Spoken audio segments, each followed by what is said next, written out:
como um canal de bênção, ó Deus, sendo usado do céu para transmitir a Tua palavra aos nossos corações. Ó Deus, toma nas Tuas mãos, abre, no abrir da Sua boca, que o Senhor possa falar conosco, ó Deus, aquilo que nós precisamos ouvir, não o que nós queremos ouvir, mas o que o Senhor tem preparado para os nossos corações. Amém, Jesus.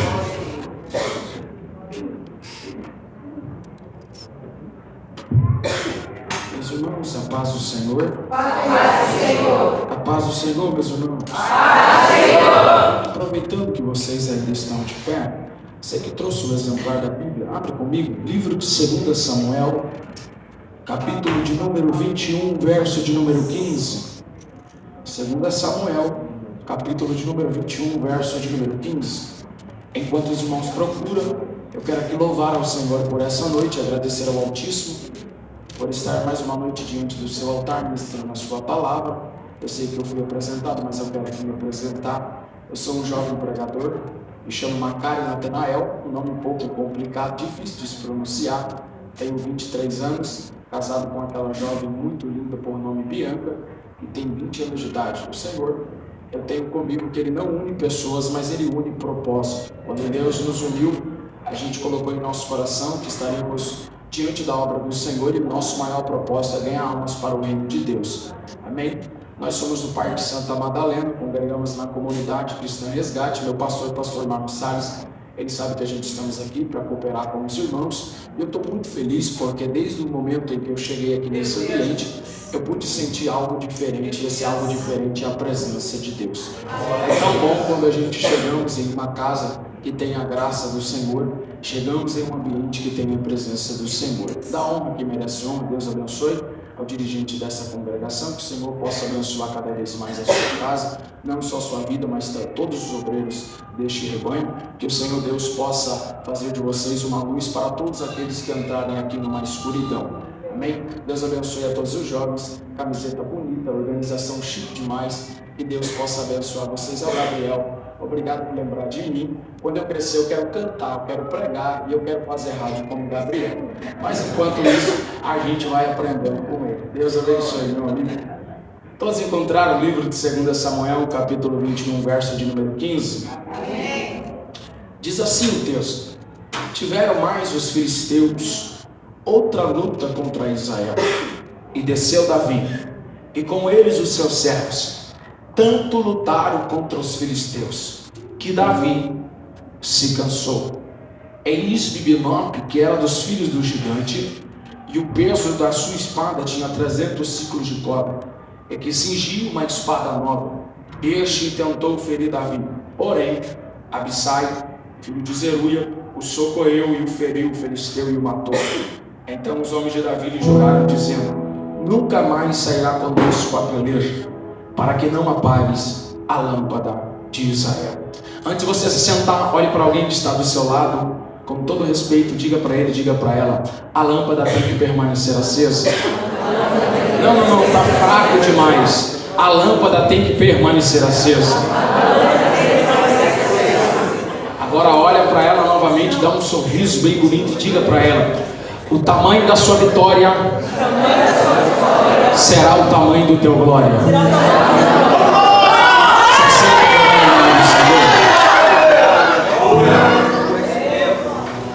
Peço ao sonoplasta que me dê só um pouquinho de retorno. Eu já venho algumas semanas pregando e minha voz está um pouco desgastada, mas me ajuda aí, eu sei que você é crente e vai me ajudar. Esse é um texto muito interessante. E o Senhor, de forma categórica, sabe os seus meios de falar e os seus meios de agir. Quando nós olhamos para 2 Samuel, no seu capítulo de número 21, vamos perceber que um Deus que chama, não apenas chama, mas cuida desde o começo ao final. Quando nós olhamos dentro da história de Davi, do seu chamado, vamos perceber que o povo de Israel, eles vivem um tempo de teocracia, em um tempo de direcionamento de Deus. É Deus que dá a direção, é Deus que guia a nação de Israel. Quando vamos perceber a nação sendo guiada por Deus, por causa de um coração sincero, Israel tinha um costume que todas as vezes que eles entravam dentro do santuário, eles colocavam o joelho no chão, a cara no pó e prestavam uma adoração ao Senhor. Diante dessa adoração, Israel cantava uma canção dizendo: Baruch Hashem, Baruch Hashem, Baruch Hashem. Bendito o nome, bendito o nome, bendito o nome. Nessa prestação de culto, eles conseguiriam atrair a presença de Deus para o ambiente. Ele chamava o próprio Deus através do coração sincero. Isso todas as vezes que Israel entrava dentro do templo. Por quê? Porque o tempo em que eles estão vivendo é um tempo de teocracia. Israel ainda uma cidade monoteísta, adorava apenas o Senhor, não prestava culto a deuses pagãos. Mas mesmo assim eles entravam dentro do santuário com um coração sincero e algo verdadeiro para entregar ao Senhor. Quando vamos perceber diante da história de Israel, quando se fala de adoração a Israel, Israel não precisa de muita coisa, Israel não precisa de técnica. Por quê? Porque Israel tem lágrimas, Israel tem adoração, Israel tem verdade diante do altar. Tudo isso por causa de uma prestação de culto. O tempo em que eles estão vivendo é um tempo de teocracia. A palavra teocracia no hebraico significa tel, Deus, cracia, governo, ordenança, direcionamento.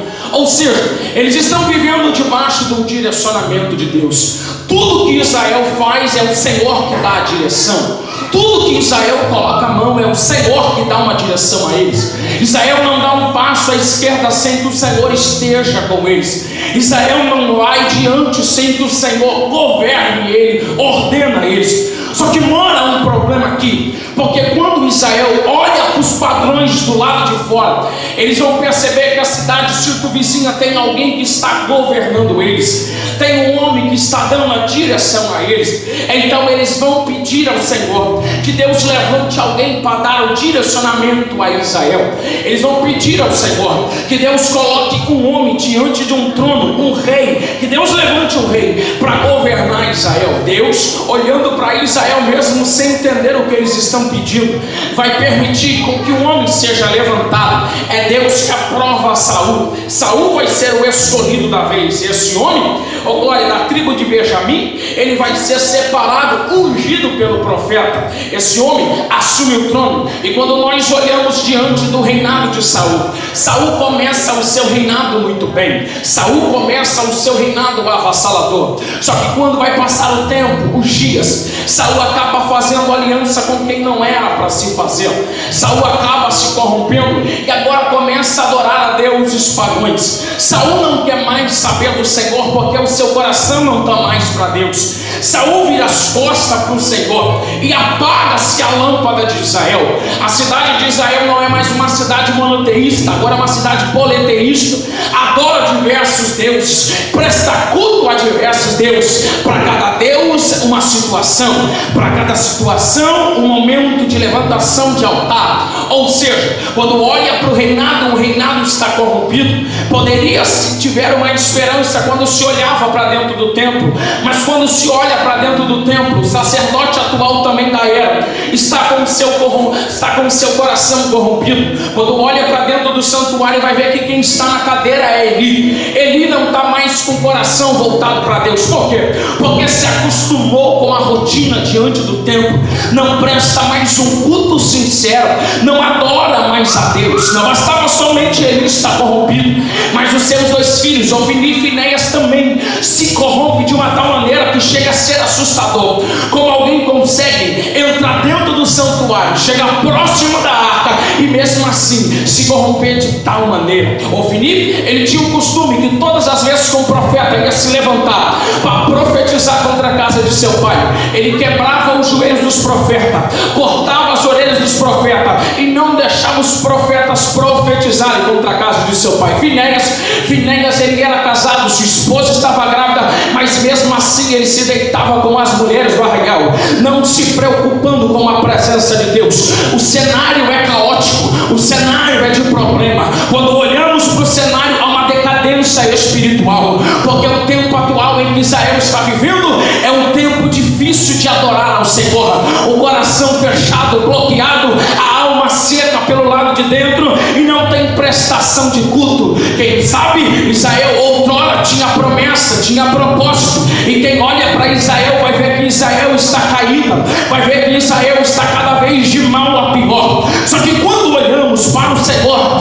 vamos ver que Deus é Deus de recomeço. Deus não olha para o nosso momento, Deus olha para o nosso propósito. Deus não olha para o nosso momento, Ele olha para a promessa. Porque se Deus fosse olhar para o momento de Israel, Deus já teria abandonado Israel há muito tempo. Mas Deus não olha para o momento, Ele olha para a promessa. Se fosse assim como Noé, quando saiu do dilúvio, ele foi comemorar, ficou embriagado, passou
começa-se uma reconstrução.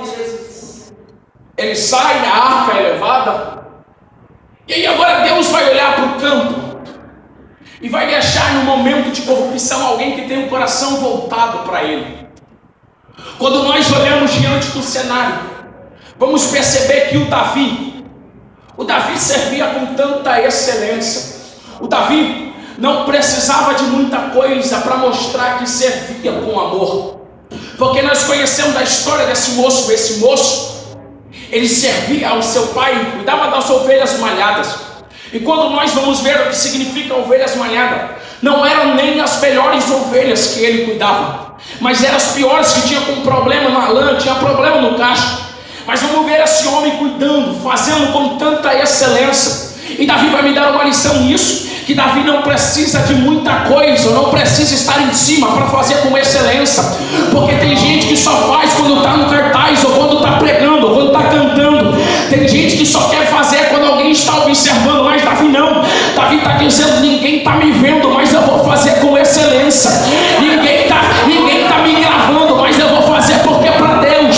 Porque Davi vai me dizer, vai me dar uma lição, e a lição que Davi vai me dar é essa: eu aprendi que levar uma vida com Deus é levar uma vida entre altos e baixos. Mas olha, Davi vai dizer que uma certa vez ele está no campo, e enquanto ele está no campo, se levanta um leão para lutar, para tentar matar uma das ovelhas. Mas ele puxa da sua bainha, luta contra aquele leão e não deixa o leão atacar as ovelhas. Olha Davi dizendo que uma certa vez se levanta um urso, e dessa vez que o urso se levanta, ele tenta matar as ovelhas, tirar as ovelhas, acabar, mas Davi não deixa. Davi vai me dar uma lição, que ele não sai contando para todo mundo as guerras que ele venceu no campo. Davi fica em silêncio, Davi guarda para ele, porque Davi vai me ensinar que as guerras que Davi passa em secreto é só uma preparação para Davi ser exaltado. Eu não sei se alguém está aqui comigo, mas Deus está dizendo: você entrou nesse culto e está perguntando: Deus, o porquê que eu estou lutando sozinha, o porquê que eu estou enfrentando essa guerra sozinha. Mas Deus está dizendo: eu estou do seu lado, e chegou o momento de eu te dar experiência, chegou o momento de eu te ensinar, chegou o momento de você crescer comigo.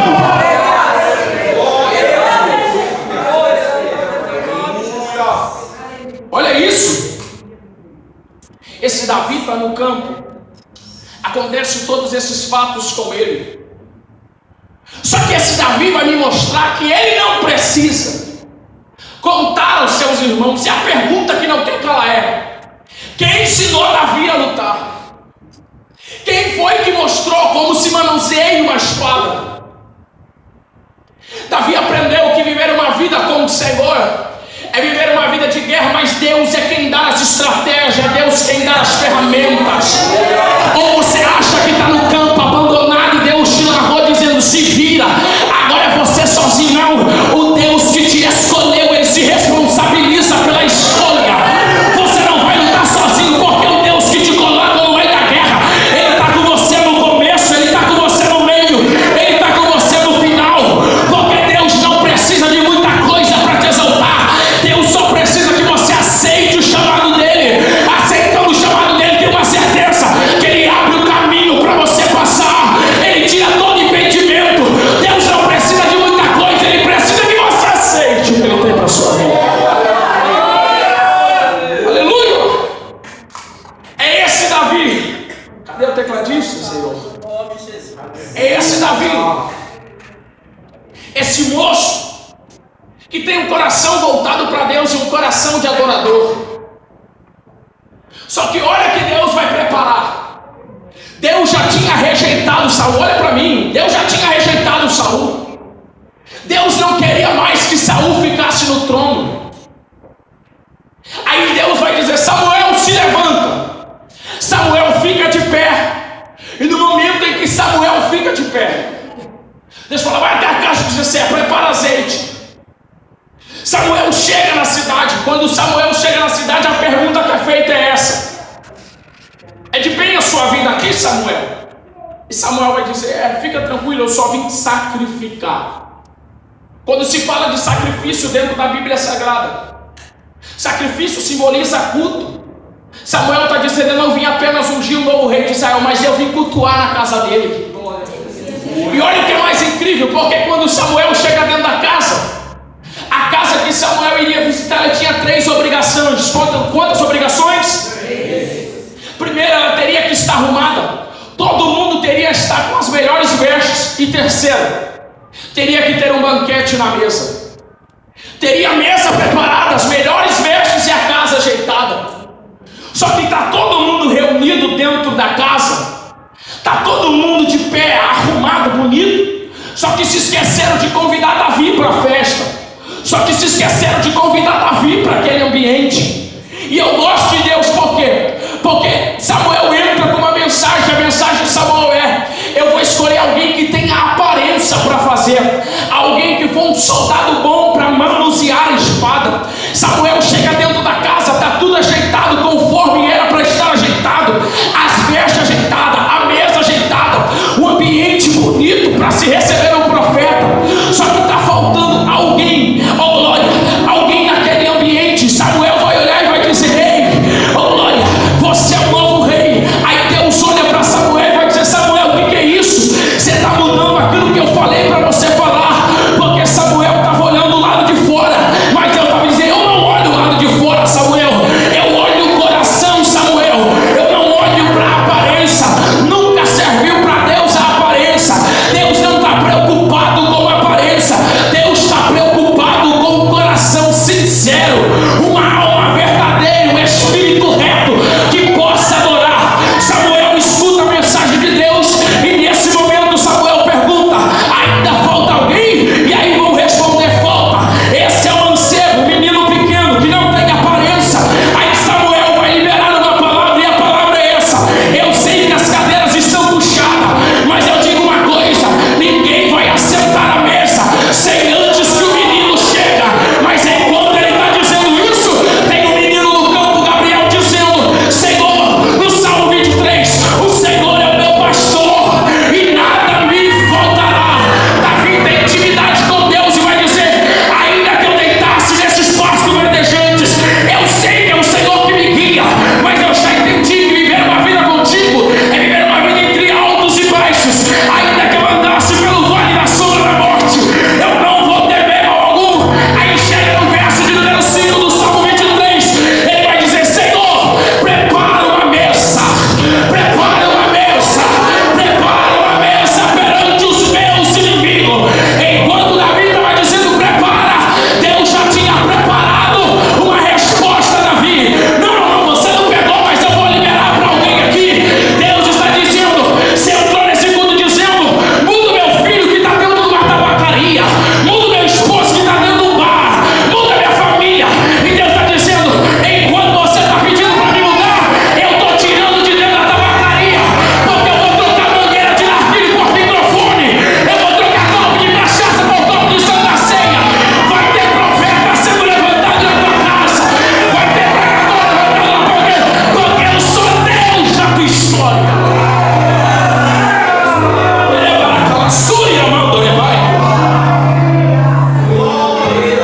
É monte de arrepiaça.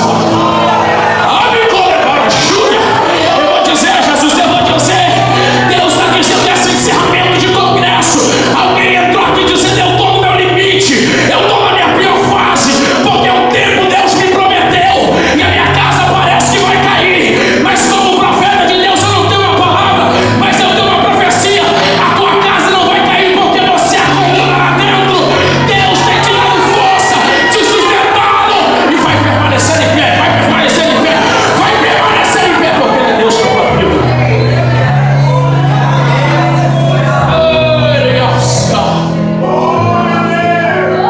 Vou dizer um negócio: tem alguém que está apostando para tua casa cair.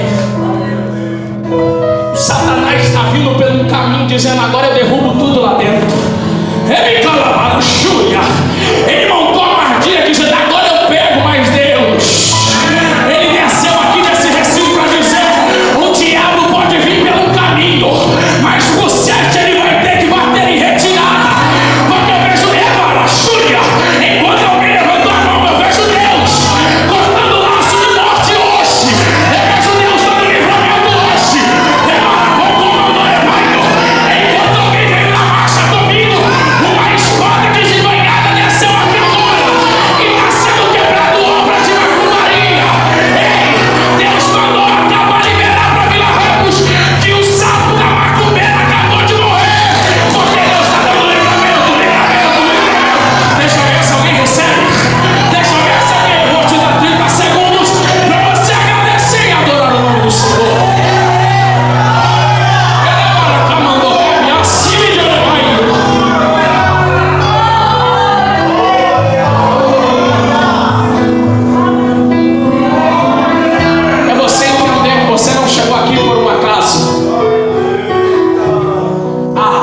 dizer esse negócio. Quanta gente não está se achando sozinha. Disseram, estamos juntos, conta comigo. Mas ninguém te procura mais. Ninguém comenta mais seus status. Ninguém mais curte as suas fotos. Você está dizendo, é isso, me abandonaram. E Deus está dizendo, não está abandonada não. Está lutando sozinha porque eu estou te ensinando. Chegou o tempo de Deus tirar todo mundo de perto de você. Mas é para você entender que lutar com Deus é lutar diferente com os homens. Os homens vão te ensinar, oh glória, ferramentas da terra. Mas Deus te ensinará estratégias do céu. E as lutas que você está passando no secreto é só uma preparação para Deus mudar a tua história. Davi é chamado. Ninguém sentou na mesa. Ele tinha, Senhor, prepara uma mesa. E aí você imagina Davi chegando em casa. Acabou de dizer, prepara uma mesa. E quando ele chegou, a mesa já estava preparada. Sabe o que é mais incrível? Que tiveram que esperar Davi se arrumar. Davi se arruma. Toda casa que o profeta chegava para sacrificar e prestar culto tinha uma cadeira. Essa cadeira se chamava cadeira do adorador. E debaixo dessa cadeira colocava-se um cálice de ouro. A história vai dizer, teologicamente dizendo, que só poderia sentar na cadeira quem o profeta escolhesse por Deus para sentar. Aí imagina a agonia dos irmãos de Davi. Quero sentar na cadeira. A cadeira é minha. Irmão, deixa eu dizer um negócio. O que Deus preparou para você é seu. Você não pode estar no ambiente, mas o que Deus preparou é para você sentar. Deixa lutar contra a tua cadeira. É por isso que tem tanta gente dizendo, não gostei do seu cabelo hoje, não gostei da sua roupa hoje. Deixa eu falar. Queria estar vestida com você, mas não consegue. Queria estar da mesma maneira que você, mas não consegue. Mas se esqueceram de uma coisa, que a cadeira que foi preparada não foi para eles, foi para você. Olha Davi se assentando na cadeira. Davi, Senhor, prepara uma mesa perante os meus inimigos. Aí Davi vai mostrar que o compromisso não é com a cadeira, não é com a mesa, porque ele vai dizer, unja minha cabeça com óleo e faz transbordar o meu cálice. Enquanto Davi está dizendo isso, abaixa a cabeça. Olha Samuel derramando azeite na cabeça de Davi. Aonde tem unção não tem mentira, aonde tem unção não tem pecado, aonde tem unção não tem disse-me-disse, mas aonde tem unção tem libertação, aonde tem unção tem milagre, aonde tem unção tem adoração. Adoração a quem? Aquele que é digno, aquele que é benigno, aquele que é maravilhoso, aquele que é glorioso, aquele que é eterno, aquele que é inabalável, aquele que é indiscutível, aquele que é incomparável, aquele que é o príncipe do céu, a estrela da manhã, aquele que é o alfa, aquele que é o ômega, aquele que é o princípio, o meio, o final, aquele que é o cordeiro pascual, aquele que é o leão da tribo de Judá, aquele que é o pão vivo que desceu do céu, aquele que é a fonte inesgotável, aquele que é o rebelo de Jessé, aquele que é a raiz de Davi, aquele que veio e um dia voltará, aquele que é o caminho, a verdade e a vida, é aquele que disse, eu sou o que sou. E ele está aqui nessa noite para te renovar, para te fortalecer e para dizer que está cuidando de ti. Davi assume o trono e eu preciso correr. Ele assume o trono. E quando esse homem assume o trono, ele coloca no seu coração uma coisa: já que eu assumi o trono, eu não quero reinar como Saul reinou. A primeira coisa que eu vou fazer é trazer a arca da aliança comigo. Davi se levanta, chama os levitas, os sacerdotes. Bora pegar a arca. Vai até a casa de Abinadab. A arca está 20 anos na casa de Abinadab. Quanto tempo? 20 anos. Não, vocês não estão aí não. Vocês querem ir embora? A gente vai embora agora. Quanto tempo? 20 anos. Voltaram para o culto. 20 anos que a arca está dentro de um porão. Davi chega com o pensamento de levar a arca para Jerusalém para prestar culto. Não havia mais adoração em Israel. O povo andava de cabeça baixa. A canção que agora é trocado e começa a ser entoado conclamate. E conclamate significa não tem esperança, não tem mais saída, não tem mais jeito. Só que olha Davi chegando na casa de Abinadab. Ele chega com os carros de bois dizendo: vamos colocar a arca em cima dos carros e vamos acelerar, porque a gente acelerando, chegando em Israel, a gente prestaremos culto ao Senhor. O trajeto que Davi iria fazer com os carros duraria 2 semanas. Ele acelerando, chegaria muito rápido. Só que a arca não foi feita para ser carregada em cima de carro de bois. A arca foi feita para ser carregada nos ombros. Porque primeiro, para ser boca de Deus ou ter ministério, tem que aguentar muita coisa. Tem hora que você vai querer um abraço e Deus vai pedir para você abraçar. Tem hora que você vai estar no seu limite e Deus vai dizer: eu quero te usar hoje. E aí? Aí Davi coloca a arca e Deus vai dizer: não, Davi, está errado. Só que Davi está carregando a arca em velocidade de uma forma totalmente errada. E o texto vai dizer que Davi pega o tamborim e começa a entoar uma canção. Ele faz da maneira errada, mas faz dancinha do lado da arca. Só que quando ele chega em um trajeto chamado Eira de Nacon, aquele trajeto era para eles acelerarem muito, porque era um lugar plano. Eu já vi gente pregar e dizer que aquele lugar tinha buraco e pedras, mas não tinha. Era um lugar que eles iriam acelerar muito rápido, e seria um trajeto que eles passariam em poucos tempos.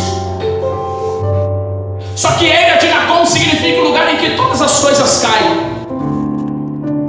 Quando chega na Eira de Nacon, Deus vai permitir com que os bois tropeçam. O carro dá uma balançada e parece que a arca vai cair. Nesse momento entra um homem em ação. Uzá não queria ajudar apenas para a arca ficar intacta. Uzá queria ficar marcado na história de Israel. Porque Uzá estava dizendo: quando chegar em Jerusalém eu vou ser nomeado, porque no lugar em que todas as coisas caem, eu não deixei Deus cair. Eu sustentei Deus. Só que quando ele vai pôr a mão, Deus fulmina ele pela glória. Porque para tocar na arca tem que ter intimidade com o dono da arca. Para se relacionar com a arca tem que ter contato com a arca. Não toca na arca de qualquer maneira. Não se envolve com a arca de qualquer forma. Para tocar na arca tem que ter joelho no chão, cara no pó, intimidade com Deus. Davi fica bicudo com Deus e a arca vai parar na casa de Obed-Edom. Obed-Edom não era crente, era sucateiro e a sua esposa era estéril. E quando se pergunta: Obed-Edom, onde você quer deixar a arca? Ele fala: coloca a arca no centro da minha casa. Como assim no centro? É no meio da minha casa. Mas Obed-Edom, se colocar a arca no meio da sua casa vai atrapalhar a passagem. Obed-Edom está dizendo: é isso mesmo que eu quero. Que quem entrar aqui dentro da minha casa vai ter que ver que quem governa aqui dentro não sou eu mais, mas que quem dá a direção aqui agora é o Senhor. Alguém queria colocar a arca no porão, mas Obed-Edom está dizendo: não, a arca vai ficar no meio da minha casa, porque a partir de hoje eu começo a prestar culto ao Senhor. A partir de hoje eu começo a reverenciar o nome de Deus. Na casa de Abinadab durou 20 anos, mas na casa de Obed-Edom durou 3 meses. Sabe o que é mais incrível? Que a notícia vai chegar para Davi. E quando a notícia chega para Davi, você não está sabendo? O Obed-Edom está prestando culto ao Senhor, se tornou o homem mais rico da sua cidade. E ainda mais, Davi, o Obed-Edom, quando eu olhei para a esposa dele, eu não sei, o crente não gosta de reparar, gente. Eu olhei para a barriga dela, a barriga dela já estava crescendo. Sabe o que Deus está dizendo? Enquanto você cuida das coisas do Senhor, Deus prepara o milagre para você. Enquanto você adora o Senhor, você. Ele não apenas prepara milagre, mas Ele traz a providência para você. Olha isso. Davi sai correndo, pega a arca. Ele vai dizer: agora eu vou fazer diferente. Que primeiro, que Davi era totalmente diferente de Saul. Saul é uma coisa e Davi é outra coisa. Dá para ver que Davi é diferente. Por quê? Porque Saul, ele cuidava de jumenta, mas Davi cuidava de ovelha. O Saul amou tanto o trono que acabou perdendo Deus. Mas Davi não. Davi amou tanto Deus que Deus lhe entregou o trono. A diferença entre Saul e Davi é que quando Saul foi ungido, em 1 Samuel capítulo 10, ele teve que ir até o profeta. Mas quando Davi foi ungido, o profeta que foi atrás de Davi. Saul foi uma árvore cortada por Deus, mas Davi foi uma semente plantada por Deus. Toda árvore que Deus corta, ela nunca mais cresce e dá fruto. Mas toda semente que Deus planta, ela cresce e dá grandes frutos. Quem olha para uma grande árvore esquece que um dia ela foi uma pequena semente. E quem despreza uma pequena semente esquece que um dia ela vai ser uma grande árvore. Não, eu preciso liberar aqui, porque Deus está dizendo: você pode se sentir pequeno, você pode se sentir incapaz, você pode se achar uma pequena semente, mas Deus está dizendo: eu tenho uma grande colheita, e dessa grande colheita vai sair através de você, que é uma pequena semente. Eu vou fazer dar frutos. Olha isso. Ele pega a arca, coloca no ombro, dá 6 passos, no 7º ele sacrifica. Imagina, o que Davi queria que durasse 2 semanas, vai durar cerca de 6 meses até chegar em Jerusalém. Davi me ensina uma lição: que levar uma vida com Deus não é levar uma vida de velocidade, é levar uma vida de direcionamento. Eu vou dizer esse negócio: Deus não manipula resultado. Primeiro que Deus não dá atalho para ninguém, Deus dá caminho. Quando Deus chama alguém, Ele dá proposta, Ele dá projeto. Não, alguém está dizendo: mas é para acelerar. E Deus está dizendo: não acelera não, porque quem acelera não sabe para onde vai. Mas vai devagarinho mesmo, mas vai debaixo do meu direcionamento, porque o que eu vou fazer na tua vida não ficará marcado apenas nesse bairro. O que eu vou fazer na tua vida ficará marcado na história da tua família. Vão ter que reconhecer a tua família pelo milagre que Deus fez lá dentro contigo. Cerca de 200 metros de Jerusalém, como Israel andava de cabeça baixa, as portas fechadas, não tinha prestação de culto, de louvores, a lâmpada apagada, pastor. Mas está vindo Davi, 6 passos, devagarinho. No 7º sacrificava. Davi sacrifica cerca de 16.668 animais. Foi bicho demais. Mas quando chega a 200 metros e ele avista os portões, ele reúne a tropa, e aí Davi começa a salmodiar o salmo de número 24. Aleluia. Ele vai dizer: levantai as vossas cabeças. Levantai as vossas. Primeiro que ninguém recebe promessa de cabeça baixa. Lembra de Abraão? Abraão sai da tenda e todo mundo dizendo: a promessa não vai se cumprir. Aí Deus fala: olha para cima, conta as estrelas do céu. Deus sabia que Abraão não ia contar, mas Deus está dizendo: para de andar de cabeça baixa, você tem promessa, eu quero que você olhe para cima. Aí quando Davi chega no salmo 24, ele vai dizer: levantai as vossas cabeças, abri os portões,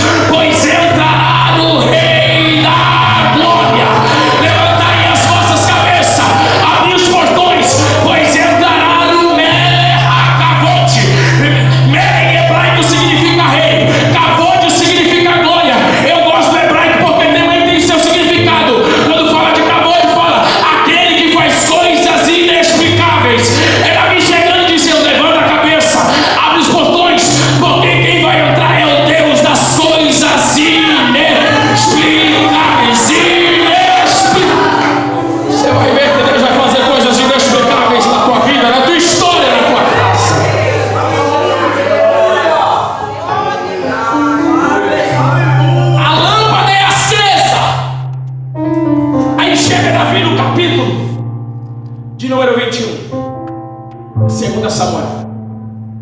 Já velho, cheio de experiências, já tinha lutado, tinha um museu completo com medalhas e troféus. Quando se fala de Davi, todo mundo lembra que ele foi um bom soldado, lutou muito bem. Quando se fala de Davi foi o homem que ganhou guerras com espada, mas ganhou guerras com pedras. Só que quando chega no capítulo 21, ele está com 70 anos de idade. Passou-se um tempo, um período longo, tudo conforme ele queria. Só que ele vai descer mais uma vez para a batalha, justamente contra os filisteus. Alguém que ele já venceu diversas vezes. E até parece que ia ser mais uma rotina dele. Ele montado no seu cavalo, o texto vai dizer que ele chega no meio daquela guerra. Os soldados filisteus pegam a sua espada e começam a guerrear com Davi. E Davi, o texto diz que aquele homem luta tanto, ele peleja tanto, ao ponto de se cansar. O problema não é dar um passo à frente. O problema é eu não conseguir ser erguer. Dar um passo à frente e 3 atrás. A vida ela não começa quando a gente nasce. A vida começa quando a gente descobre o porquê que nascemos. Chega uma hora que até quem é soldado bom se cansa. Chega uma hora que chegamos no nosso limite. E aí parece que só levantar a espada não é o suficiente. Chega uma hora que lutar e guerrear saiu do nosso controle. Porque se cansamos e cai para nós, todo mundo se cansa. Chega uma hora que só levantar a mão e glorificar não está fazendo mais efeito. Porque você está no seu limite. Você está no ponto em que você sabe que qualquer hora você pode parar com tudo. Eu estou pregando para alguém que entrou aqui nesse culto, nesse congresso, que está aprisionada, que não consegue mais avançar porque tem algo que está sufocando. Eu estou pregando para alguém que está lutando há dias com uma crise de ansiedade, porque tem um nó dentro da garganta e você tenta pelo menos chorar, gritar a boca para fora, mas não consegue. Eu estou pregando para alguém que já vem um tempo lutando e a peleja já está travada, você não consegue sair dela. Só que você chegou aqui no seu limite. Você chegou aqui na sua pior fase. Deus sabe da maneira que você está. Você disse ao Senhor: possa ser que seja o meu último congresso. Possa ser que chegue o meu último culto, porque eu vou entregar tudo. Só que você se esqueceu que o Deus que permitiu você entrar na guerra é Deus que está com você nela. Essa guerra não vai te matar. Essa guerra você não vai parar. Eu me lembro que quando eu tinha 5 anos de idade, o meu maior sonho era conhecer o meu pai. O meu pai, ele estava preso. Ele comandava uma favela em Diadema chamada Favela da Naval. Eu tinha 5 anos de idade. Meu maior sonho era conhecer ele. E eu lembro que a notícia chegou que ele iria sair. E aí você imagina, um menino que nunca tinha visto o seu pai agora vai vir pela primeira vez todo alegre, todo feliz. Ele sai numa noite. A gente não tem tanto tempo. Eu dou um abraço nele, nós deitamos. No outro dia eu acordo bem cedinho. Ele me chama, vamos no mercado. Ele prepara para fazer uma festa. E no caminho ele vem falando comigo, eu venho só observando o modo de ele falar, o jeito de ele andar, as características dele. E diante daquele caminho, a minha vontade era de grudar nele e não sair dele por nada. No segundo dia que ele está na rua, ele reúne os seus melhores amigos, faz uma festa para comemorar. Só que no terceiro dia, pela madrugada, Os mesmos amigos que estavam na festa cercam a nossa casa. O nome do meu pai também era Macário e começa a gritar o nome dele. Nós morávamos num sobrado de 2 andares. Na parte de cima ficavam os quartos. E eu me lembro muito bem que era de madrugada, 5 horas da manhã. Pegaram a gente de surpresa. Começaram a gritar pedindo para ele sair para fora, que iria tirar a vida dele. Eu me lembro que meu pai foi até o meu quarto. E no momento que ele foi até o meu quarto, ele me pegou, me colocou no colo. Estava eu e minha irmã dentro do quarto. Me colocou na janela e disse para um homem chamado Jonas: não tira a minha vida, eu tenho meu filho pequeno ainda para criar. Naquele momento o Jonas não se importou e disse: se você não abaixar, vai morrer você e ele.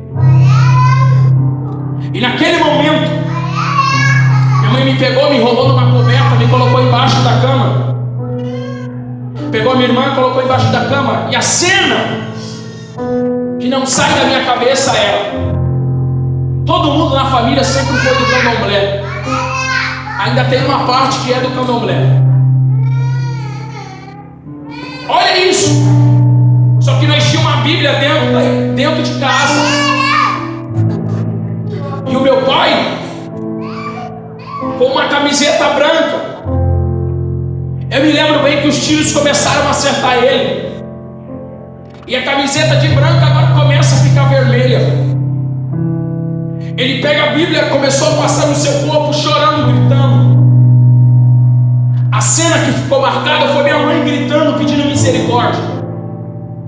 Mas eu lembro bem que quando meu pai saiu de dentro da casa e começou a pular de uma laje para outra, eu saí debaixo da cama, peguei um caixote e coloquei próximo da janela. Subi no caixote e comecei a observar o meu maior super-herói sendo atingido. E no 11º tiro ele cai de joelho. Olha para a janela e quem está na janela sou eu. Ele tentava falar alguma coisa para mim, mas ele não conseguia. As lágrimas já não eram mais lágrimas, mas eram lágrimas de sangue. E um homem por nome de Tiago, amigo dele, vai por trás dele e acerta o último tiro na cabeça dele. Olhou para mim e ainda deu risada. Passou o tempo, mesmo com aquele problema, a vida teve que seguir. E difícil para mim foi na época da escola. Chegava a época do Dia dos Pais, a professora dava uma folha com uma gravata escrito: papai, eu te amo. Eu sabia que eu ia pintar, mas eu não ia entregar para o meu pai. E quantas das vezes a professora não fez a gente ensaiar uma canção para cantar, se apresentar no Dia dos Pais? Mas todas as vezes, época do Dia dos Pais, eu corria para dentro do banheiro da escola, me trancava lá dentro e começava a chorar, dizendo: por que eu nasci para sofrer? Por que eu vivi tudo isso sem entender, ainda criança? Eu me lembro que a minha avó olhava para mim e dizia: esse daí vai ser bandido, esse daí não vai passar dos 12 anos de idade. E eu me lembro que com 12 anos de idade eu acabei me envolvendo nas drogas. Não tinha apoio de mãe, não tinha apoio de pai para nada. E eu tive que lutar sozinho. Fiquei viciado em lança-perfume e maconha. Eu sei que é vergonhoso dizer isso, mas é um testemunho. E eu pensava: vai acontecer o que minha avó disse mesmo que iria acontecer. Só que quando deu 14 anos de idade, a minha mãe ainda servindo no candomblé, eu morando com ela, ele olhou para mim e falou: vamos no culto? Irmão, eu não sabia o que era culto. O que é culto, mãe? Ela falou: culto é negócio de igreja evangélica. Primeiro que a senhora precisa se decidir. Uma hora você está no candomblé, mas a senhora quer ir para a igreja? Ela falou: não, vamos. Eu falei: eu marquei com ela na quinta-feira. Não, mas eu marquei com ela e fugi dela. Peguei minha chuteira e fui jogar bola. Só que quando Deus quer escolher alguém, Ele não erra endereço. Porque a igreja que minha mãe estava indo era em frente à quadra que eu estava jogando bola. E no momento que eu vi minha mãe entrando, eu falei: eu marquei com ela. Gente do céu. Peguei minha chuteira, corri para dentro da igreja. Tinha 2 vidros de lança-perfume no meu bolso. E naquela noite, uma senhorinha foi ministrar a palavra. Tinha defeito na fala, mas eu lembro bem que ela estava dizendo: Eu quero ser o seu Pai eterno. Eu quero ser o seu Pai eterno. E antes que a mensagem se acabasse, eu fui na frente, levantei a mão e aceitei a Jesus. 2 meses dentro da igreja, os jovens da mocidade olham para mim e falam: vamos numa vigília. Eu falei: o que é vigília? Vigília? A gente fica a madrugada inteira dando glória, cantando, pulando. Eu falei: estou acostumado com isso.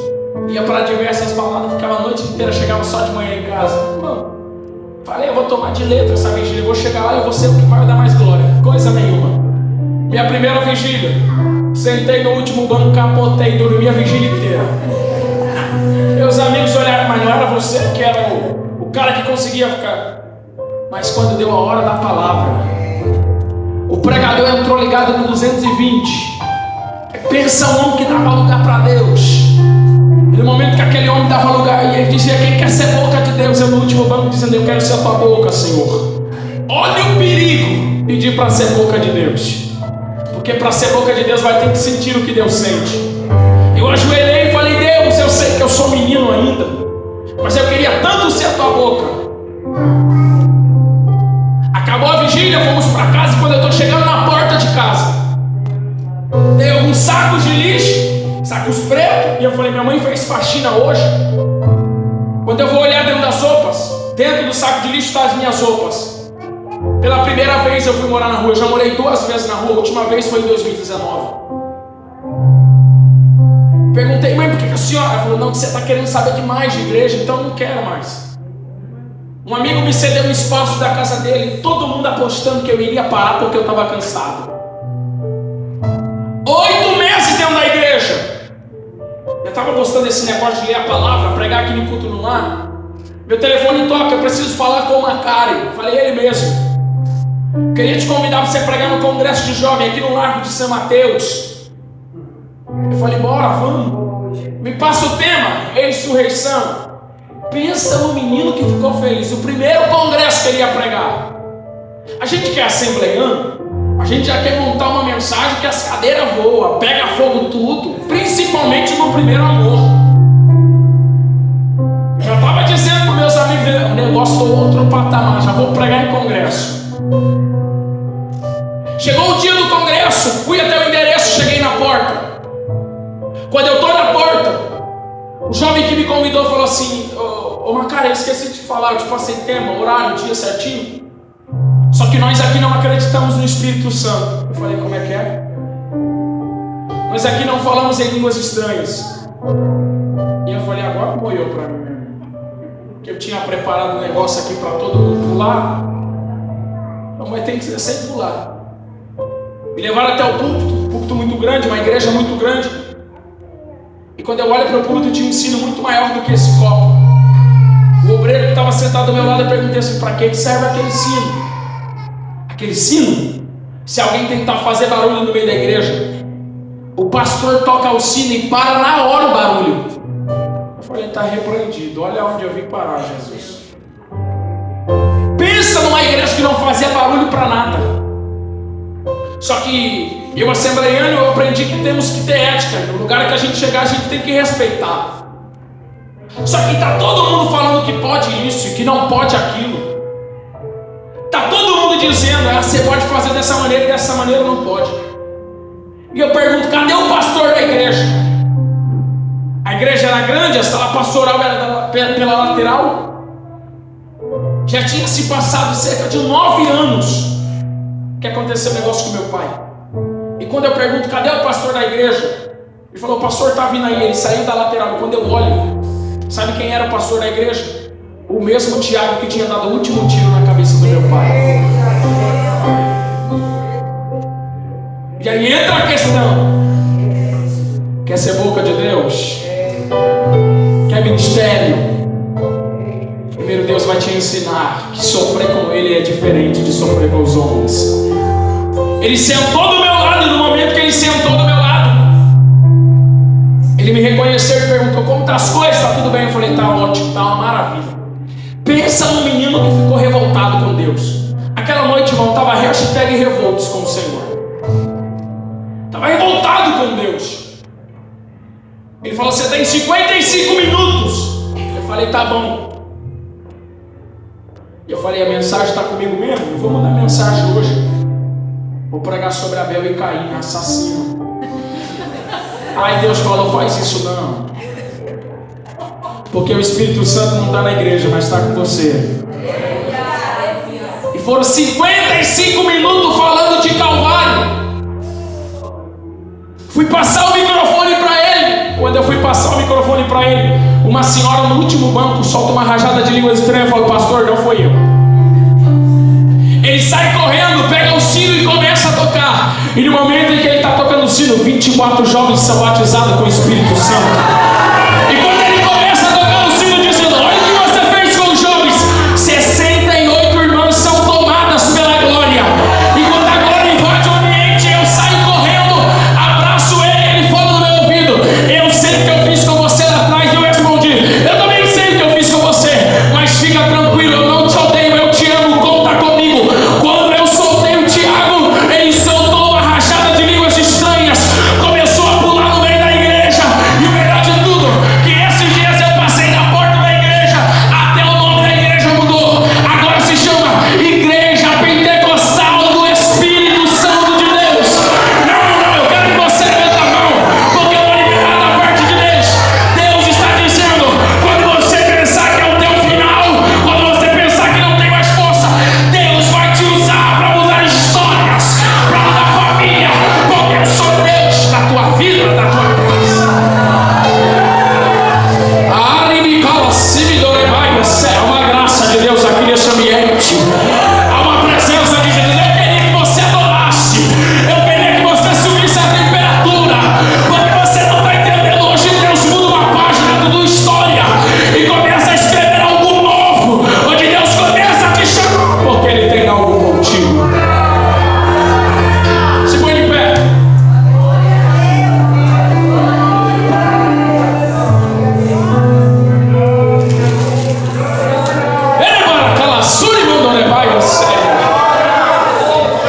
Deus está aqui neste ambiente.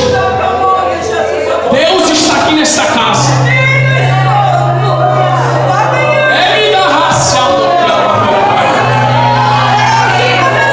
Enquanto eu ministro, diz o Senhor que Ele cuida da tua casa e cuida da sua. Cuida dos teus, porque aqueles três são preciosos e eu tenho um futuro muito grande a fazer.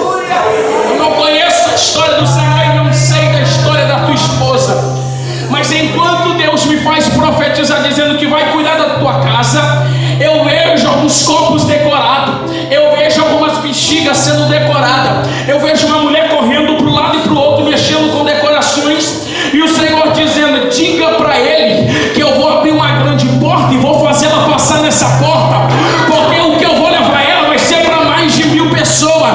O sustento vai ser tão grande que eu vou mudar a história da família.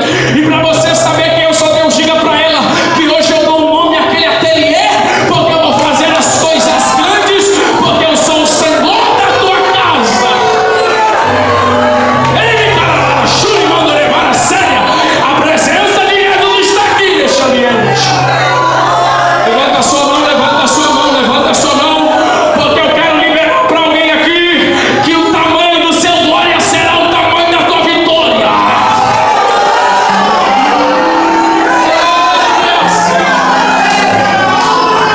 O guerreiro está aqui. Aí vai a irmã ali, ó, de vestido azul, que está com as duas mãos levantadas. Olha para mim. Isso, vem aqui à frente.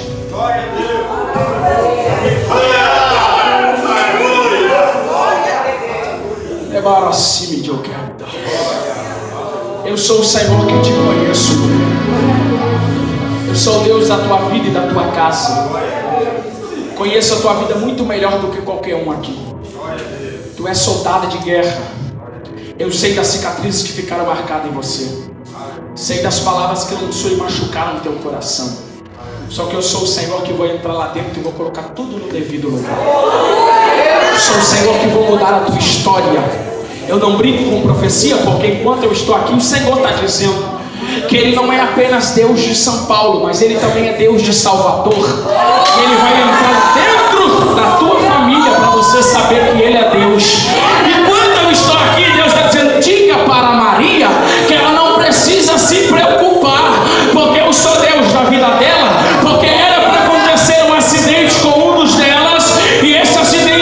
acertar, ela iria estacionar o ministério, iria parar com tudo, não iria querer mais nada. Mas eu sei da maneira que você chegou aqui, e eu te digo, eu estou visitando o William hoje, para você saber que eu sou Deus da tua vida. Eu te renovo, eu te encho e te dou variedades de línguas estranhadoras. Em toda essa igreja, levanta a mão, desce uma graça de Deus aqui. Quem a glória recebe, quem recebe da glória, quem a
cansado, levanta.